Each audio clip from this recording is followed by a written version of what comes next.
안녕하십니까, 김중호입니다. 김중호 부동산 TV 제177회 방송을 시작하겠습니다. 오늘의 방송 주제는 개발 광풍이 불면 돼지도 날아오른다, 이런 주제입니다. 시작하기 전에 좋아요, 구독, 알림을 눌러주시면 더 좋은 방송으로 보답해 드리겠습니다. 먼저 부동산 신정보를 전해드립니다. 머니투데이 신문의 유음식 기자가 9월 19일자로 보도를 했는데요. 제목은 신도시 호재에 우러러 4억 7천짜리 남양주 땅 40억에 팔렸다. 경기도 남양주시 진건읍 용정리 산 18번지 19번지에 있는 임야 경매에 무려 129명이 입찰을 했습니다.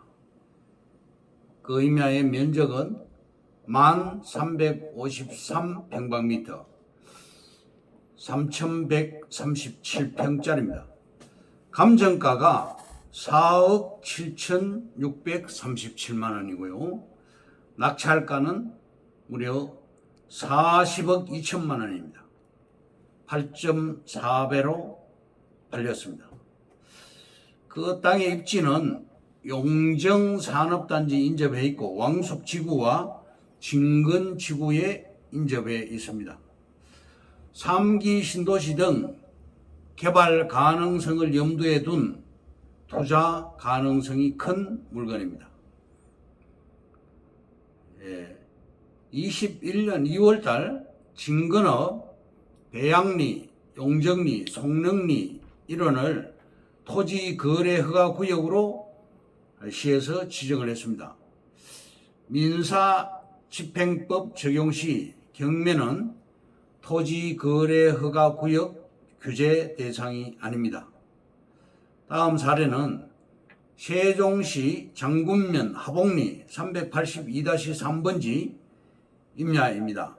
면적은 1653평방미터, 즉 500평인데요.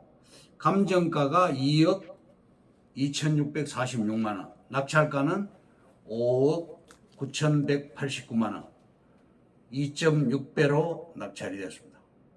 세종청사에서 상당 거리인데 승용차로 20분 거리에 위치를 하고 있는 임야입니다.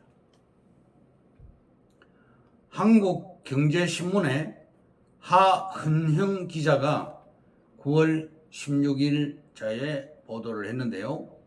제목은 어디서나 30분 내 진입 간선도로망, 남북으로 동서로 남북 10개 축, 동서로 10개 축으로 확대를 한다. 종전에는 남북 7개 축, 동서 9개 축이었는데 이걸 재정비한 것입니다. 또 진천에서 영동, 합천 도로로도 도로가 신설되고 중부선과 중부 내륙선의 간격을 좁히기로 했습니다. 구리에서 세종 간, 서울에서 춘천 간 고속도로를 지선에서 간선으로 분류 개편했습니다. 2030년까지 전국 도로망의 뼈대를 이루는 고속도로, 국도 등 간선 도로망이 남북 10개 축, 동서 10개 축으로 확대 재편됩니다.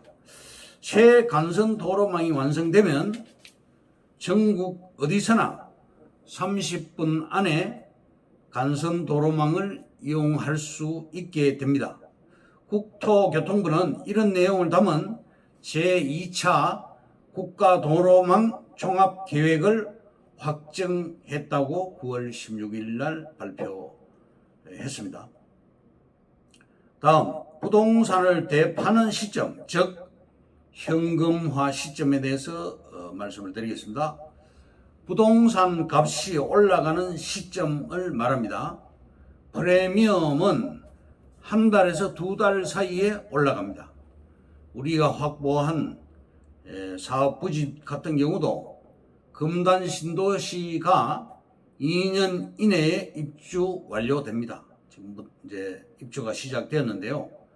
최소 35만 명 전후로 해서 입주가 됩니다.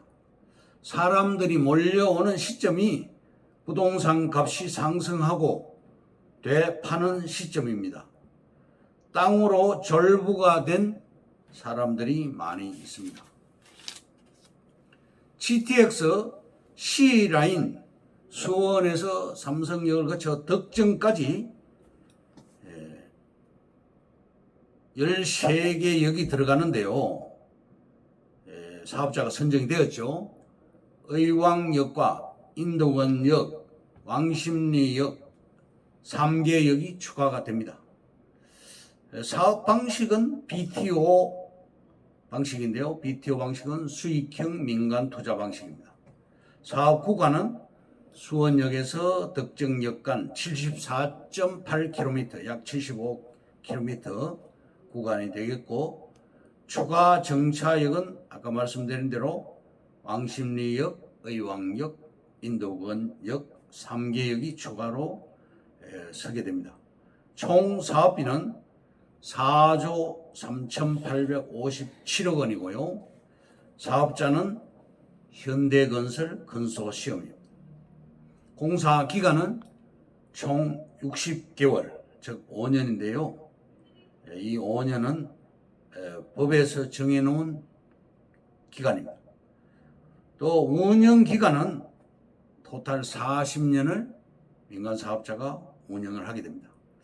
BTO 방식이란 민간 사업자가 시설을 건설한 뒤 정부 등의 소유권을 양도하고 일정 기간 직접 시설을 운영하면서 수익을 거두는 그런 방식입니다. 왕십리역 일대에 GTX C 노선 때문에 빌라 10년 넘은 것도 10억을 돌파를 했습니다. 인덕원역 일대도 마찬가지로 GTX C 노선 영향으로 급상승하고 있고요. 의왕역 일대도 급상승하고 있습니다. 사업자가 3개 역을 추가할 수 있도록 국토부가 권한을 주었습니다. 그럼 다음 오늘의 방송 주제인 개발 광풍이 불면 돼지도 날아오른다 하는 주제에 대해서 설명을 해드리겠습니다. 첫째, 개발 제한 구역은 오랫동안 땅값이 억눌려 있는 곳입니다. 둘째, 사례를 말씀드리면 2014년도에 포천시 영북면, 관인면 일부 지역을 자연환경보전지역에서 해제를 했습니다. 그래서 땅값이 급등한 사례가 있습니다. 셋째, 대규모 개발 프로젝트가 진행되고 있는 지역입니다. 넷째, 인구가 늘고 있는 개발지 인근 자연환경보전지역. 다섯 번째, 신도시 등 지역 발전으로 개발이 확산되고 있는 그런 지역. 여섯 번째, 전철 노선이 신설되는 역세권.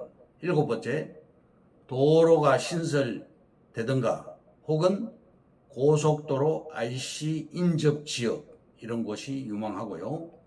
여덟 번째, 대규모 산업단지 인근 지역 등이 되겠습니다.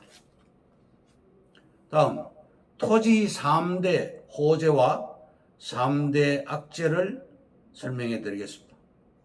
3대 호재는 첫째, 개발지가 바로 눈에 보이는 땅. 조금 비싸더라도 개발 현장이 눈에 보이는 땅이 좋습니다. 둘째, 깃발이 꽂혀 있는 땅. 깃발이 줄지어 꽂혀 있는 땅은 그 표시가 그 방향으로 도로가 난다는 표시로 이해를 하시면 되겠습니다. 셋째, 혐오시설이 사라진 땅. 분묘, 축사, 송전탑 등 악재가 사라지면 호재가 됩니다.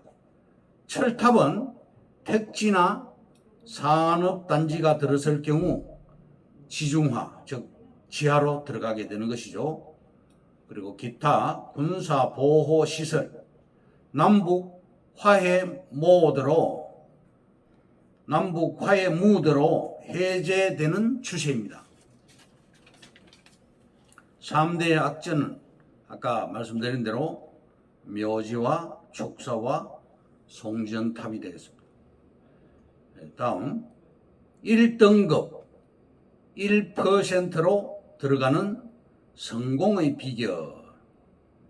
첫째, 나는 최고, 나는 프로다, 나는 1등급이라고 항상 되뇌어라. 둘째, 성공이란 단어에 익숙해져야 한다. 셋째, 일의 우선순위를 정해야 합니다. 네 번째, 모든 일을 미루지 말아야 하겠습니다.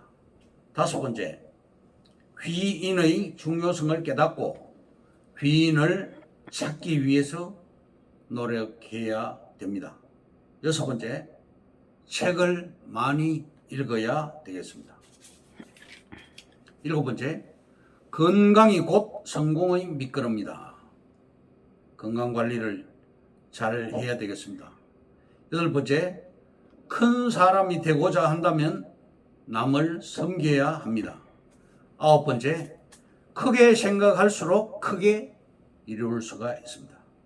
열 번째, 주머니 속 미니 지도를 버리고 마음에 세계 지도를 펼쳐라. 대우 김무중 회장도 그랬죠. 세계로 진출하라. 11번째, 인맥을 넓히고 정보를 확보를 해야 되겠습니다.